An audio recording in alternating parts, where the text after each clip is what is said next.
Hey guys, welcome to everything. ఈరోజు మా ఊరు స్టైల్లో అయితే పూరి ఉప్మా కర్రీని అయితే ప్రిపేర్ చేసుకుంటున్నానండి. చాలా టేస్టీగా ఉంటుంది. మరి ఈరోజు పూరి కూర ఉప్మా అయితే ఏ విధంగా ప్రిపేర్ చేసేసుకోవాలో చూపించబోతున్నాను. పూరి అంటే ఎవరికి ఇష్టం ఉండదు చెప్పండి. చాలామంది ఆయిల్ ఫుడ్ అని చెప్పి అనుకుంటుంటాం కదా, మనం ఎక్కువగా తినం, కానీ అప్పుడప్పుడైనా పూరి కర్రీ ఉప్మాతో సహా తినాలి అనిపిస్తూ ఉంటుంది కదా. మరి ఇప్పుడైతే నేను పూరి ఉప్మా కర్రీని అయితే ప్రిపేర్ చేసేసుకుంటున్నాను. ముందుగా అయితే కర్రీ కోసం అని చెప్పి ఒక స్టీల్ బౌల్లో ఒక కప్ బఠానీలను వేసుకొని వాటర్ వేసుకొని స్టీల్ స్పూన్ని వేసుకొని దీనిపైన అయితే మూత అయితే పెట్టేసి పక్కన పెట్టేసుకోండి. 1 అవర్లో నానిపోతుంది అనమాట. మీకు కూడా ఈ టిప్ నచ్చినట్లయితే మీరు కూడా ఒకసారి ట్రై చేయండి, తొందరగా నానిపోతుంది. తర్వాత వచ్చేసి ఒక ప్లేట్ తీసుకొని అందులో 1 టేబుల్ స్పూన్ షుగర్ వేసుకోండి. ఇందులో కొంచెం వాటర్ని యాడ్ చేసుకోండి. ఇప్పుడు పూరీ కోసం అని చెప్పేసి పిండిని కలిపేసుకుంటున్నాను. వాటర్ వేసుకొని ఈ విధంగా కలుపుకున్నాక ఇందులో 1-2 టేబుల్ స్పూన్ వరకు ఆయిల్ని వేసుకొని చక్కగా కలిపేసుకోండి. షుగర్ అంతా పూర్తిగా మెల్ట్ అయిపోవాలి. మీరు షుగర్ పౌడర్ తీసుకున్నా కూడా ఓకే. పూరీలు చాలా టేస్టీగా రావాలంటే ఈ విధంగా ట్రై చేయండి. ఇప్పుడు ఇందులోని మనకి ఎంత క్వాంటిటీ గోధుమ పిండి కావాలంటే అంత క్వాంటిటీ గోధుమ పిండి వేసేసుకొని టేస్టీకి తగ్గ సాల్ట్ని కూడా వేసేసుకోవాలి. ఇప్పుడు నేను ఇందులో 3 టేబుల్ స్పూన్ వరకు బొంబాయి రవ్వని వేసుకుంటున్నాను. ఇందులో కాచి చల్లార్చిన పాలని కూడా కొంచెం వేసుకొని చక్కగా కలిపేసుకున్నానమాట. ఇందులో కొంచెం నీళ్ళను వేసుకొని పూరి పిండిని అయితే కలిపేసుకోండి. ఒకేసారిగా ఎక్కువ వాటర్ వేసుకున్నట్లయితే జారుగా అయిపోతే ముద్ద అనేది సరిగ్గా పట్టది, అవ్వదు కదా. మీ అందరికీ తెలిసిందే, పూరికి మనం ఏ విధంగా కలిపేసుకుంటామో అదేవిధంగా చక్కగా కొంచెం వాటర్ వేసుకొని సాఫ్ట్గా అయితే కలిపేసుకొని పక్కన పెట్టేసుకోవాలి. ఈ విధంగా ఇక్కడ నేను చూపిస్తున్నాను చూడండి. ఈ విధంగా వేసేసుకొని చక్కగా కలిపేసుకున్నాక లాస్ట్ అండ్ ఫైనల్గా అయితే మనం రౌండ్ చేసేసి దానిపైన ఏదైనా మూత అనేది పెట్టేసుకుంటాం కదా. లాస్ట్లో అయితే కొంచెం తడి చేతులతో దానిపైన కొంచెం వాటర్ని అప్లై చేసేసుకొని ఈ విధంగా కప్పేసి పక్కన పెట్టేసుకోవాలి. ఇప్పుడు కర్రీ కోసం అని చెప్పేసి బంగాళదుంపలను బఠానీలను కూడా ఈ విధంగా కుక్కర్లో వేసుకొని చక్కగా ఉడికించేసుకుంటున్నాను. 1 అవర్లోనే బఠానీలు కూడా నానిపోయాయండి. ఈ విధంగా నేనైతే ఇక్కడ 2 విజిల్స్ అయితే కొట్టేసుకొని చక్కగా ఉడికించేసుకున్నాను. తర్వాత కుక్కర్ని చల్లారనివ్వాలి, పక్కన పెట్టేసుకోండి. తర్వాత స్టవ్ని ఆన్ చేసుకొని కడాయి పెట్టుకొని కడాయిలో 3 టేబుల్ స్పూన్ వరకు ఆయిల్ వేసుకోండి. ఆయిల్ హీట్ ఎక్కిన తర్వాత శనగపప్పు, మినప్పప్పు, ఆవాలు, జీలకర్ర, ఎండుమిరపకాయ ముక్కలు వేసుకొని కాస్త ఫ్రై చేసుకోండి.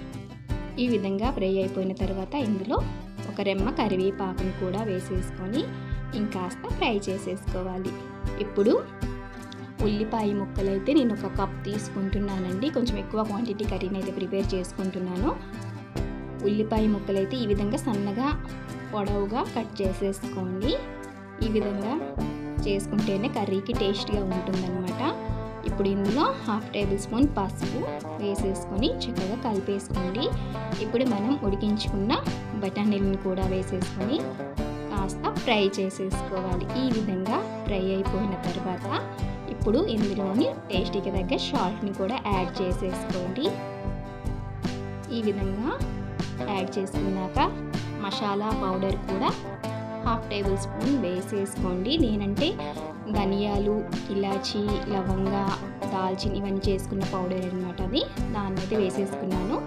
తర్వాత వచ్చేసి ఉడికించి ఉంచుకున్న బంగాళదుంపలని ముక్కలుగా కట్ చేసేసుకున్నాను. మీరు కొంచెం స్మాష్ చేసుకున్నా సరే సరిపోతుంది. నేనైతే ఇక్కడ గరిటెతోనే చక్కగా స్మాష్ చేసేస్తాను. చక్కగా ఉడికిపోయి ఉంటుంది కాబట్టి మనం ఈ విధంగానే స్మాష్ చేసుకోవచ్చు. మీకు ఎక్కువ ముక్కలుగా కావాలంటే ముక్కలుగా ఉంచేసుకోండి, లేదు అంటే ఈ విధంగా స్మాష్ కూడా అయిపోతుంది.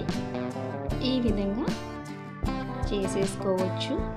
ఈ విధంగా చేసేసుకున్న తర్వాత ఇప్పుడు ఇందులో ఒక టమాటోని ముక్కలుగా కట్ చేసేసుకొని ఇందులో వేసేసుకొని చక్కగా అయితే ఫ్రై చేసేసుకున్నాను.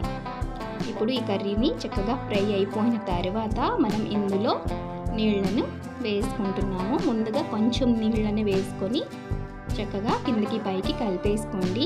తర్వాత మీకు ఎంత క్వాంటిటీ కర్రీ కావాలి అంటే అంత క్వాంటిటీ వాటర్ని అయితే యాడ్ చేసుకోండి. మీరు థిక్నెస్ని చూసుకొని వాటర్ని అయితే యాడ్ చేసుకోవాలి.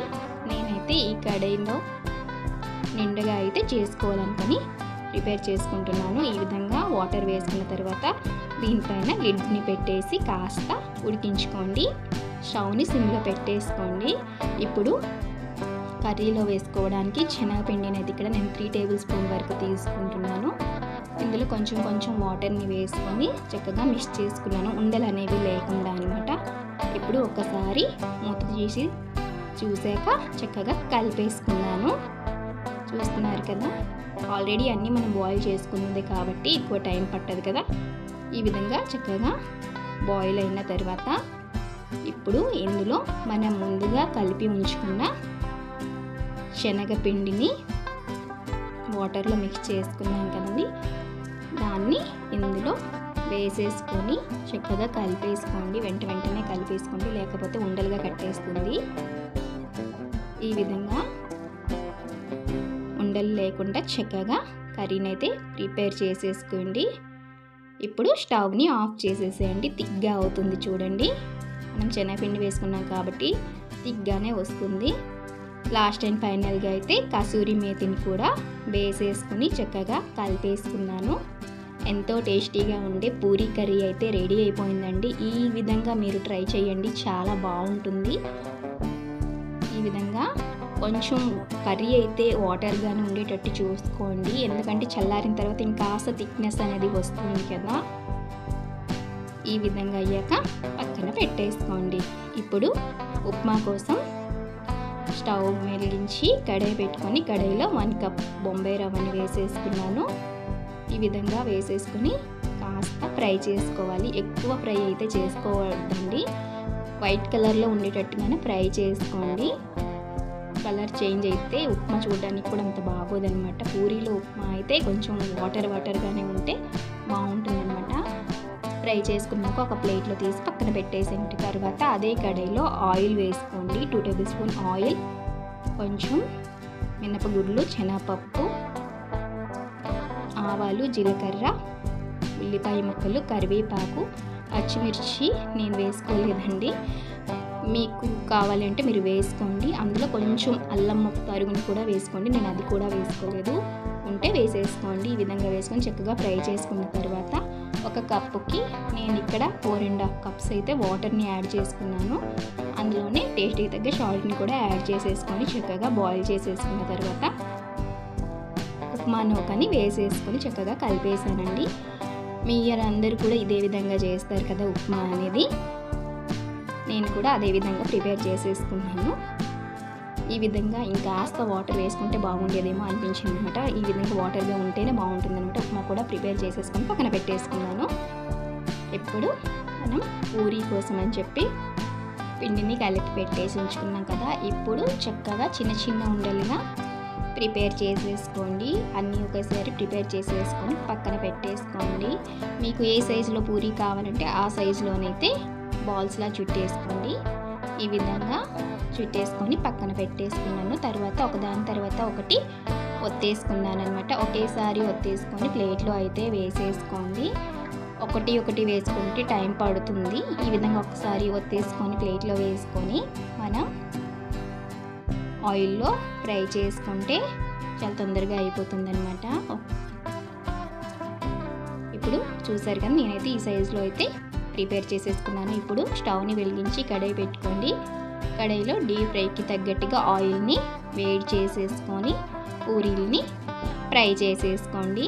నేను కడాయి కంటే పూరీ అనేది పెద్దదైపోయిందేమో అందుకని చెప్పేసి ఈ విధంగా పట్టట్లేదు. తర్వాత చిన్న సైజులోకి అయితే మార్చేసాను. పూరీలను చిన్నగా చేసేసుకున్నాను అనమాట. తర్వాత మనం ఫ్రై చేసుకునేటప్పుడు ఫ్లేమ్ అనేది కొంచెం హైలో పెట్టుకొని ఫ్రై చేసుకోండి, లేకపోతే పూరీలు అనేవి అస్సలు పొంగదనమాట. ఇక్కడ చూస్తున్నారు కదా, పూరీలు కూడా చాలా బాగా పొంగుతున్నాయి. నా స్టవ్ని సిమ్లో హైలో మంటని అడ్జస్ట్ చేస్తూ మనం ఫ్రై చేసుకోండి. ఎక్కువ హైలో ఉన్నా మాడిపోతే, లోలో ఉంటే అస్సలు పొంగవు కూడా. నేనైతే ఈ విధంగా కొన్ని సాఫ్ట్ పూరీలు, అదేవిధంగా కొన్ని రోస్ట్ పూరీలను ప్రిపేర్ చేసుకున్నానండి. నాకు రోస్ట్ పూరీలు అంటే చాలా ఇష్టం. మా ఫాదర్కి కూడా రోస్ట్ పూరీలు అంటేనే చాలా ఇష్టం అనమాట. ఎవరికి ఏ విధంగా పూరీలు కావాలంటే ఆ విధంగా ప్రిపేర్ చేసేసుకోండి. చాలామందికి సాఫ్ట్గా ఇష్టం ఉంటుంది, కొంతమందికి అయితే రోస్ట్ పూరీలు అనేవి ఇష్టంగా తింటారు కదా. ఈ విధంగా అయితే అన్ని పూరీలని ఇదే విధంగా ఫ్రై చేసేసుకున్నాను. చూస్తున్నారు కదా.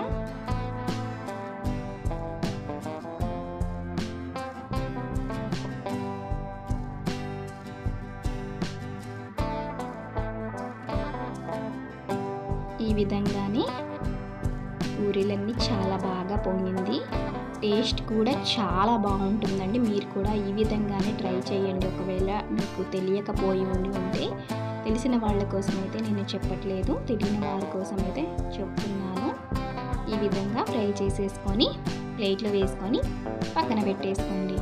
ఇప్పుడు పూరీలను కూడా రెడీ అయిపోయాయండి. ఇక్కడ చూస్తున్నారు కదా, రోస్ట్ పూరీలు, సాఫ్ట్ పూరీలు అనమాట. మీకు ఏ విధంగా కావాలంటే ఆ విధంగా ప్రిపేర్ చేసేసుకోండి. ఇక్కడ చూడండి, ఆయిల్ అనేది నాకైతే అస్సలు అనిపించట్లేదు. పూరీ అంటే ఆయిల్ అనేది ఉంటుంది, బట్ అంతగా అయితే ఆయిల్ అనేది కనిపించట్లేదు. చూడండి,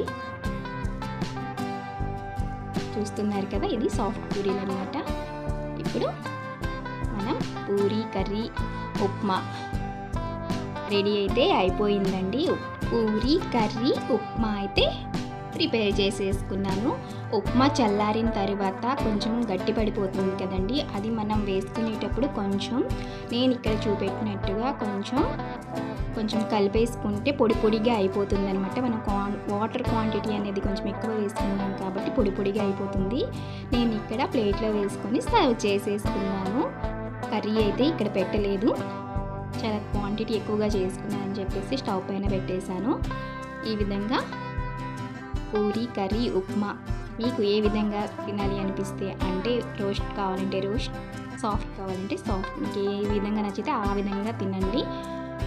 ఎంతో టేస్టీగా ఉండి కర్రీ ఉప్మా పూరీ అయితే రెడీ అయిపోయింది కదా. నాకైతే ఈ విధంగా పూరీ పైన ఉప్మా వేసుకొని దానిపైన కర్రీ వేసుకొని తినడం అంటే చాలా ఇష్టం. కొంతమందికి అయితే సపరేట్గా కర్రీ పక్కన పెట్టి తినడం ఇష్టం, కొంతమందికి అన్నీ కలిపి తినడం ఇష్టం అనమాట. ఎవరికి నచ్చినట్టుగా వాళ్ళు ట్రై చేయండి. మరి ఈ వీడియో మీకు నచ్చినట్లయితే లైక్ చేయండి, షేర్ చేయండి, సబ్స్క్రైబ్ చేసేసుకోండి.